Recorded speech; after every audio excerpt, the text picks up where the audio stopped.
¿Cómo andan, gurises? ¿Un poco agobiados de toda la rosca política que hay en estos meses? Bueno, quédense tranquilos porque todavía nos falta un mes para que se publiquen las listas de candidatos de las elecciones nacionales de octubre. Así que tenemos un largo rato para seguir viendo cómo los mismos de siempre se acomodan en los lugares para seguir siendo los mismos de siempre.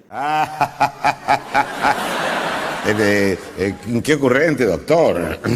Y como en este mes no hay elecciones provinciales y las próximas recién son a fines de agosto, decidí hacer un repaso de las elecciones que se han realizado hasta el momento. Qué bien que la vamos a pasar, Miguelo, me parece que vamos a estar tanque lleno. Mándale mecha. Hasta julio de este año hay 8 provincias que ya han realizado sus elecciones provinciales antes de las elecciones nacionales. Esto es lo que se conoce como desdoblamiento, cuando se realizan las elecciones provinciales en una fecha y las elecciones nacionales en otra. Esto en teoría se hace para preservar un poco esa idea de federalismo, para que la política nacional no termine afectando a la política provincial. Porque vamos, lo que generalmente suele suceder en una elección es que uno mira a los candidatos nacionales, que son los más reconocidos, y la agenda provincial pasa a muy segundo plano. Entonces, de esta forma, desdoblando las elecciones, la provincia puede tener su propia política independientemente de lo que haga la nación. Pero de nuevo, esto es la teoría. Estoy de acuerdo contigo en teoría. En teoría, el comunismo funciona. En teoría. La realidad es que esto se hace para que los gobernadores puedan conservar su propio poder en la provincia. Y esto claramente funciona porque 7 de los 8 gobiernos provinciales han ganado de nuevo su provincia. A eso se le llama estrategia. La única excepción fue la ciudad de Buenos Aires, pero ya vamos a entrar en ese detalle. You had one hub.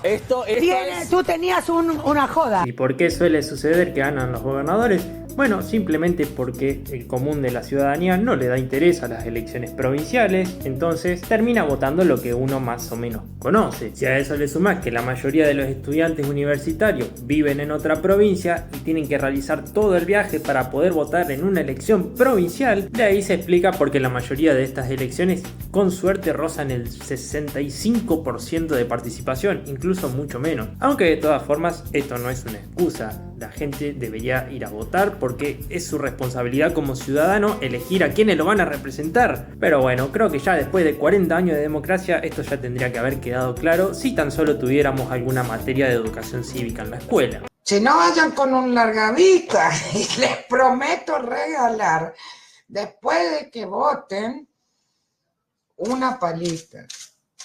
¿Me entienden?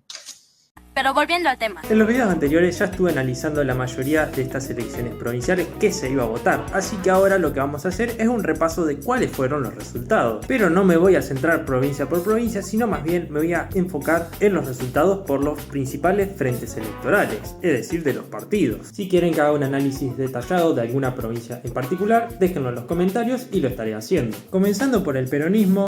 Ahí está, ¡viva Perón! ¡Viva Perón! Si bien oficialmente solo se puede decir que ganaron la elección de Formosa, que bueno, es como que el Partido Comunista de Cuba festeje ganar las elecciones de Cuba, ¿no? Pero bueno, también se les puede sumar los triunfos del Partido Renovador en Misiones y del Frente Gustavo Sáenz en Salta, ya que los gobernadores de estas provincias, primero que tienen un origen peronista, pero además es lo que se suele caracterizar como gobernadores pragmáticos, que es la forma educada de decir que pertenecen al principio de Groucho Marx, que tienen unos principios, pero si el gobierno nacional tiene otros, ellos también. O sea, si mañana Del Caño es el presidente, ellos van a ser los primeros trotskistas. Por eso el mayor fuerte del peronismo sigue siendo la convertibilidad de sus dirigentes o el pragmatismo, con el cual pueden tener a sus infiltrados en todas las listas de candidatos posibles sin importar el partido que sea, y de esta forma asegurarse de que van a conservar su poder aunque el partido oficial del peronismo no esté teniendo buenos resultados. Soy peronista de Boca y de Chaco Forever. Y San se acabó. Por otro lado, toca hablar del partido del gobierno nacional, de La Libertad Avanza. Hola a todos, yo soy el León. Que como indica su nombre, está teniendo muchos mejores resultados que las elecciones provinciales de hace 2 años. Además del sorpresivo triunfo de Manuel Adorni en la ciudad de Buenos Aires, también han ganado la ciudad de Salta y han tenido muy buenos resultados en Jujuy y en Misiones, constituyéndose en la principal fuerza opositora, demostrando la importancia primero de contar con la caja del gobierno nacional y segundo tener el sello del partido oficial, porque también han competido otros partidos que se hacían pasar como La Libertad Avanza, sea por una estrategia del gobierno provincial para distraer a su electorado, o por las divisiones internas del partido, como fue el caso de Ramiro Marra o del Partido Libertario en Misiones, la verdad es que no captaban los votos suficientes como para competirle al candidato que recibía la bendición de Karina Rega, de Karina Milei. Es un error de lipotimia, cualquiera.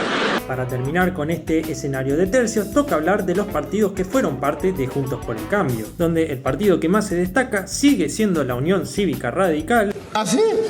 Y sí, puede que a algunos les sorprenda porque se quedan con la visión de la General Paz para adentro que tiene la mayoría de los medios nacionales, pero la realidad es que en el interior del país sigue siendo bastante fuerte. De hecho, en estas elecciones provinciales ha triunfado en las provincias de Santa Fe, de Chaco y de Jujuy. Y muy probablemente también gane las elecciones de Corrientes, que serán el 31 de agosto.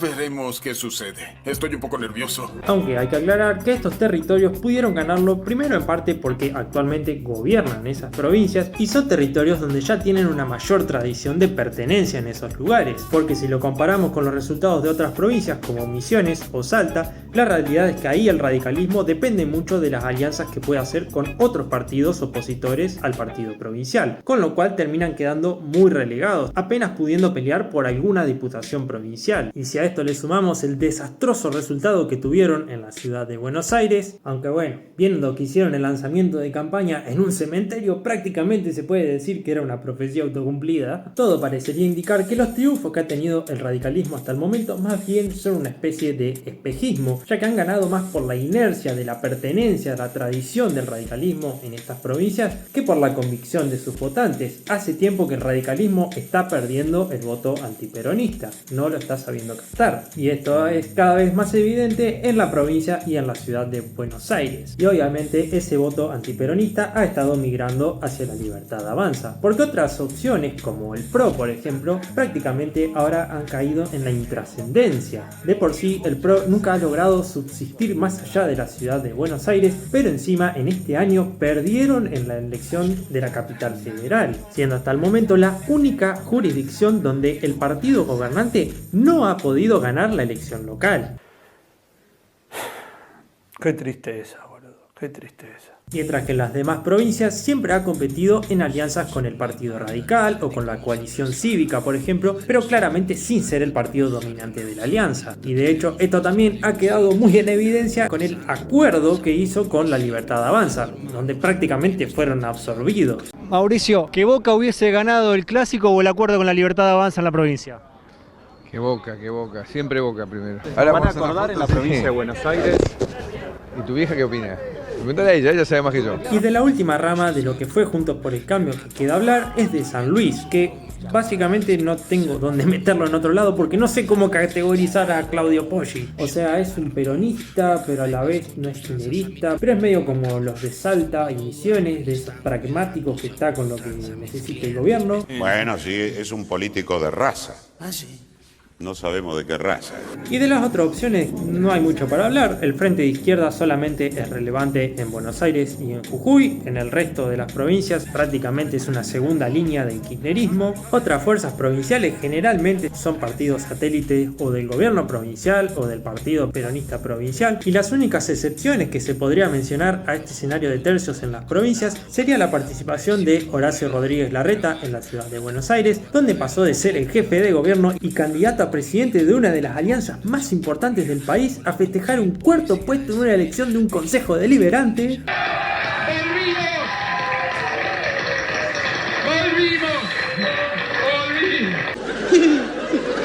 Y por otro lado tenemos la sorpresiva elección que hizo en Misiones el partido del policía Ramón Amarilla. No, es muy famoso. Ah, ¿lo conoce? No. Ramón Amarilla, ex integrante de la policía de Misiones, fue electo diputado provincial mientras permanece detenido sin condena en la cárcel de Cerro Azul. Detenido desde septiembre, Amarilla enfrenta cargo por sedición y conspiración contra el gobierno misionero. Es señalado como uno de los líderes y voceros de los levantamientos policiales a comienzos de 2024, cuando efectivos exigían mejoras salariales y laborales. Es maravilloso este país.